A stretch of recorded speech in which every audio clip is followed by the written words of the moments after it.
My recent experience was, working as a Scrum Master. I just love the idea of being a team facilitator and making sure I get to coach the team a little bit on Scrum values and Scrum methodology, and I get to remove impediments. So, my day started out by, being in the daily stand-up, and that's a 15 minutes meeting again, like we talked in the lecture. I go around and I say, okay, let's just go around and answer the 3 questions. What did you do yesterday? What are you going to focus on today? And do you have impediments?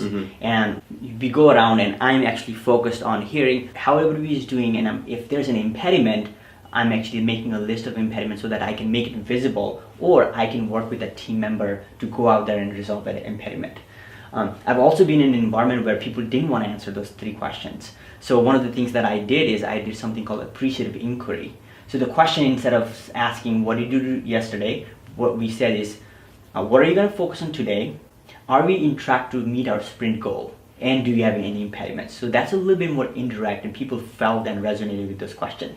Sure. So you can run your daily stand-up that way too. So that was really well. And then after that, I go about and I work with the developer to remove those impediments. Let's say they don't have some kind of data for testing, or if they need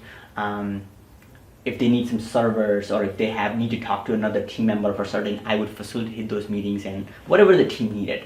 I would facilitate the sprint planning, where a team plans for the iteration or the sprint.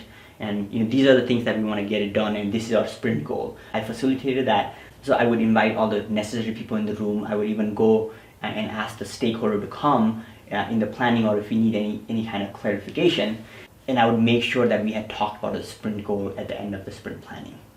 Excellent. Yeah, and I think that's one really cool thing when I was working in some agile projects, that when the Scrum Master hears that roadblock or that impediment, as you're in there and people are kind of talking about it, you don't usually, it doesn't come out. It's not like, oh, I have this problem, I can't move forward. It's, oh, I'm running into a challenge with this. Right? And then that Scrum Master I've had in the meeting say, actually, hey, let me talk to you after this real quick. I know somebody that you can talk to that might be able to give you some assistance, right? And they're just removing that and just helping that team continue to drive forward and not be stopped by anything. Yeah, I like that.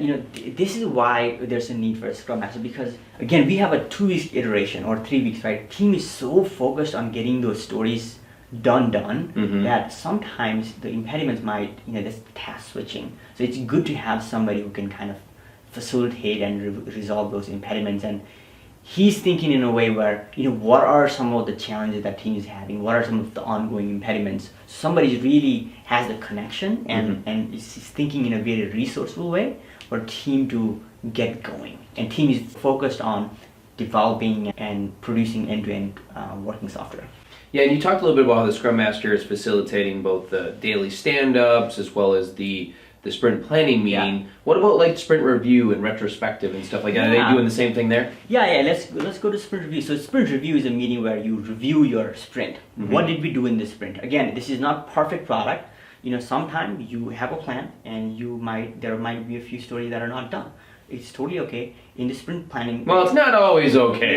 Yeah. So in the sprint review... It's okay there. Yes. Yeah, well, the team is learning, right? Initially, they estimate too many things, and Scrum Master... We always overcommit, right? I know that the team is not going to finish this, but I'm not saying anything. I want them to learn, right? So it's okay. So I facilitate the sprint review, and I even invite some of the stakeholders or external customers there. If we need some feedback, or if we need to do an informal, here's what we have, right? In that meeting, we're kind of reviewing the progress compared to our product backlog, and what do we need to change in the product backlog based on what we have completed.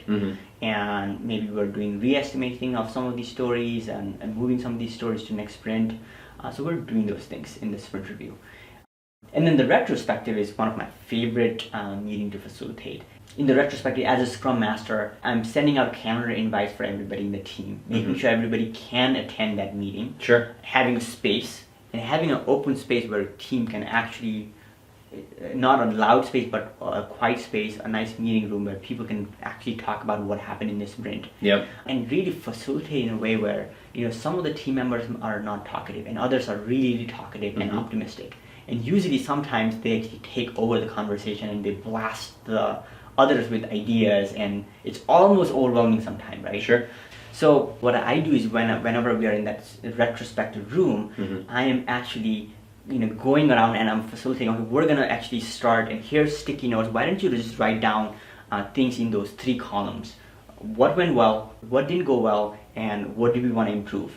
And I'll give them 5 minutes to think about it, right? So that they have time to actually think about what those items. And then I'll collect those things and I'll actually post it on the wall. And I'll say, okay, well, this is the overall team sentiment. This is how we did in this iteration. Like, fine, some of the things that might have gone wrong, so I address the elephant in the room and make it less awkward. I go around and say, okay, well, Tim, you said this, like, why don't you tell us more? Like, what are you actually feeling? And Max, what about you? What were your challenges, and why did you think this was something that we want to improve on? What's the actual pain point? So facilitating those conversations, it's really fun for me.